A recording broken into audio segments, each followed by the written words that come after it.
یہ بات ہم سب اچھی طرح جانتے ہیں کہ آج سے 25-30 سال پہلے جب ہم بچپن میں تبلیغ کے مشن پہ نکلا کرتے تھے تو ہمیں باقاعدہ طور پر لسٹیں پرووائڈ کی جاتی تھیں. وہ لسٹیں کیا ہوتی تھیں؟ مجددین کے ناموں کی لسٹیں ہوتی تھیں جو جماعت ہمیں دیتی تھی. اب 30 سال میں عقائد میں اتنا شفٹ ہو گیا ہے کہ وہ لسٹیں تو دور کی بات ہیں کہ مجددیت ہی کوئی فتنہ ہم کہتے پھرتے ہیں. اگر آپ دیکھیے کہ عالم اسلام میں شاید ہی کسی نے مجددین کی لسٹیں بنائی ہوں، ان کے نام بتائے ہوں سوائے جماعت احمدیہ کے. لیکن اب بالکل حالات چینج ہو گئے ہیں. رسول اللہ صلی اللہ علیہ وسلم کی ایک حدیث ہے کہ ہر نبوت کے بعد خلافت اور ہر خلافت کے بعد ملوکیت ہوتی ہے. اور بالکل اسی طرح جیسے کہ اس تقریر میں آپ نے سنا کہ 30-33 سال خلافت چلی اور اس کے بعد امیر معاویہ سے ملوکیت کا آغاز ہوتا ہے. اور یہ ملوکیت 100 سال کے بعد جا کے ختم ہو جاتی ہے. اموی خاندان جو تھا بہت ظالم اور جابر، لیکن انہوں نے بہت اچھے بھی کام کیے، تاریخ سے یہ ثابت ہے. اسی خاندان کا آخری جو خلیفہ تھا حضرت عمر بن عبدالعزیز رضی اللہ تعالیٰ عنہ، جنہیں تمام مسلمان خلفۂ راشدین میں شامل کرتے ہیں. کیوں؟ انہوں نے اپنے اعمال سے ثابت کیا کہ وہ خدا کے خلیفہ تھے.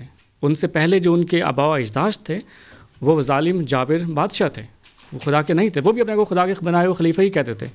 تو حضرت عمر بن عبدالعزیز کو ریفارمر خلیفہ بھی کہتے ہیں، گریٹ ریفارمر خلیفہ کہ عظیم مصلح خلیفہ بھی کہتے ہیں. بالکل اسی طرح حضرت مسیح موعود علیہ السلام جو یہ فرماتے ہیں کہ میں رسول اللہ صلی اللہ علیہ وسلم کے کوچے کی خاک کے برابر بھی نہیں ہوں. تو ان کی خلافت کیسے قیامت تک چل سکتی ہے؟ یہ سوچنے کی بات ہے. آپ کی خلافت بلا شبہ 1914 تک ہی چلی. اس کے بعد خاندانی وراثت کا آغاز ہوتا ہے. حضرت مرزا بشیر الدین محمود احمد جو ٹھیک ہے امام وقت تھے، اس وقت جماعت کے سربراہ تھے. اس کے بعد یہ خلافت ان کی اولاد میں چلتی ہے اور 1914 سے ملوکیت کا جو آغاز ہوتا ہے جماعت احمدیہ میں، اس کا اختتام بھی بالکل اسی طرح 2014 میں تک ہوگا. اور اللہ تعالیٰ کے دیکھیے کہ بالکل اسی طرح ایک گریٹ ریفارمر خلیفہ آج موجود ہے ہمارے میں. ہم اسی کی قیادت میں آج بیٹھے ہوئے ہیں، بالکل اسی طرح جس طرح کہ حضرت عمر بن عبدالعزیز 100 سال کے بعد پیدا ہوئے، 100 سال کے ملوکیت کے بعد. آج بھی وہ 100 سال کا پیریڈ ہے اور مجدد وقت جو ہے وہ موجود ہے، جس سے خدا تعالیٰ نے مصلح موعود بھی کہا ہے.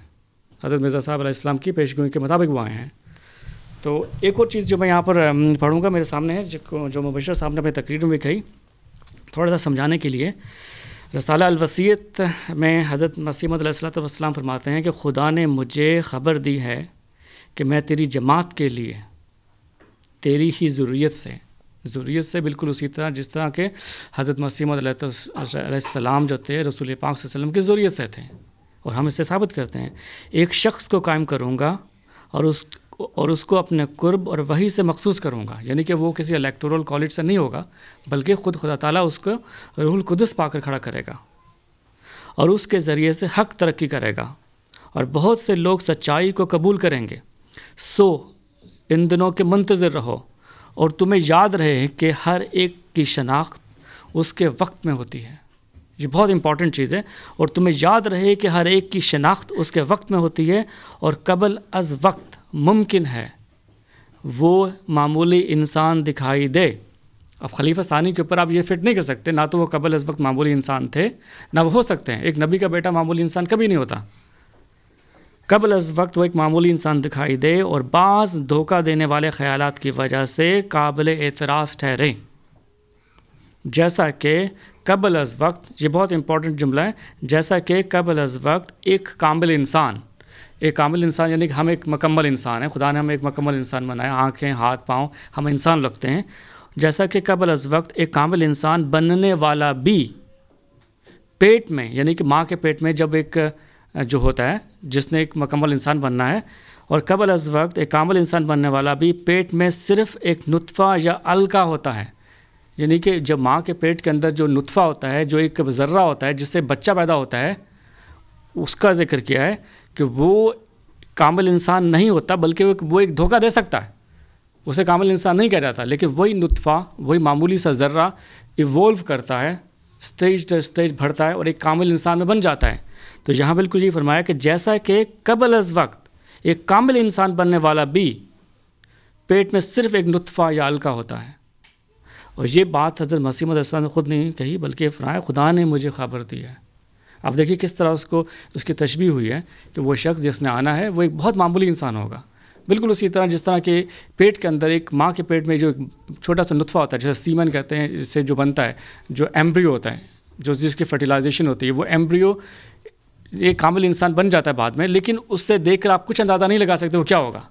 بالکل اسی طرح جو شخص نے آنا ہے وہ ایک معمولی انسان ہوگا، اور بعض دھوکہ دینے والے، اب بالکل اس میں واضح کیا گیا ہے کہ بعض دھوکہ دینے والے خیالات کی وجہ سے قابل اعتراض ٹھہریں۔ تو اس چیز کو اگر آپ اپلائی کرتے ہیں خلیفہ ثانی صاحب کے اوپر تو آپ کبھی بھی کچھ بھی اخذ نہیں کر سکیں گے۔